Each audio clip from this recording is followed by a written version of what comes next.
My name is Daniel Calhoun. Well, I came here in 1956 as an instructor in history, and I was here for 38 years. I retired in 1994, and at the moment I do a lot of volunteer work. Welcome back to another installment of Project 150. 150 stories for the 150th anniversary of the College of Worcester. I'm Sarah Torrio, and in this episode, we speak with Daniel Calhoun. Howard Lowry knew that I drank wine, and that was all. He preferred not to mention the subject. But I remember exactly when Howard Lowry realized that his faculty were not obeying the alcohol rule. Actually, it wasn't a rule. Somebody once asked Dean Toyce about this rule about alcohol. He says, it's not a rule, it's a custom. And they said, oh, just a custom? And he looked sternly and said, it's an enforced custom. But there was a Miss Compton. The Comptons were big wheels in Worcester. But Miss Compton had a party up at her home up in Burbank Road.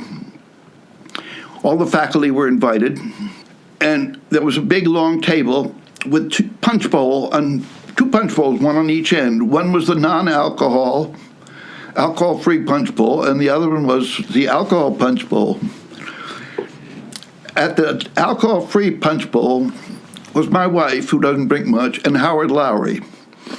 There was a long line at the other punch bowl when practically all the faculty were there. And Howard Lowry realized that he wasn't going to keep his faculty teetotaling.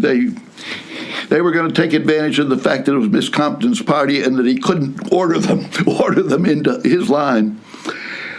I think the rules, the enforced custom was dying out even then. And after Dean Toyce retired, I can't exactly remember when that was, maybe the early 70s or something, the rule was just forgotten, the custom, excuse me.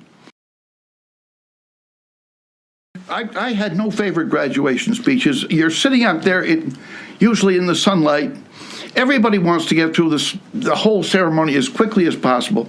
The parents want to get out of there. The students want to get out of there. They just want that piece of paper. But they always have to go through a graduation speech. And the graduation speech was, when was it? Let's see, in 1960, I think it was, yeah. The speaker was the president of the Board of Trustees. He was also president of the United States Steel Corporation. He was a very rich and important man, Benjamin Fairless. And he was going to give the speech. And we all knew, we had heard that he was very ill.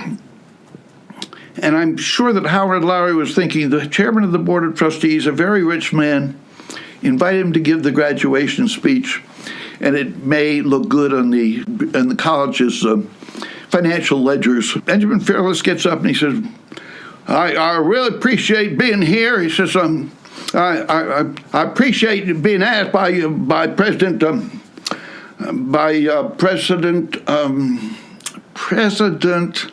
and Howard Lowry's face was going absolutely black. Benjamin Fairless could not remember his name.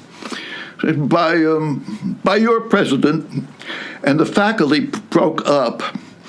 And I don't think Benjamin, he then gave a speech, but it was as inconsequential as most graduation speeches are. That's the one I remember. Best thing about Howard Lowry, incidentally, was the inauguration, first place of the independent study program, and second place of what goes with it, which is the research leaves and sabbatical leaves for faculty, so that we not only could demand original thinking from students, we could give the faculty time to do a lot of original thinking, and if necessary, writing or giving concerts or whatever.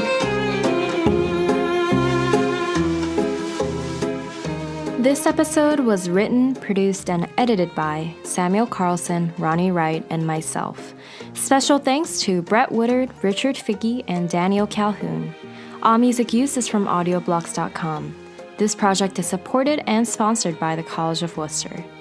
Thanks for tuning in, and until next time.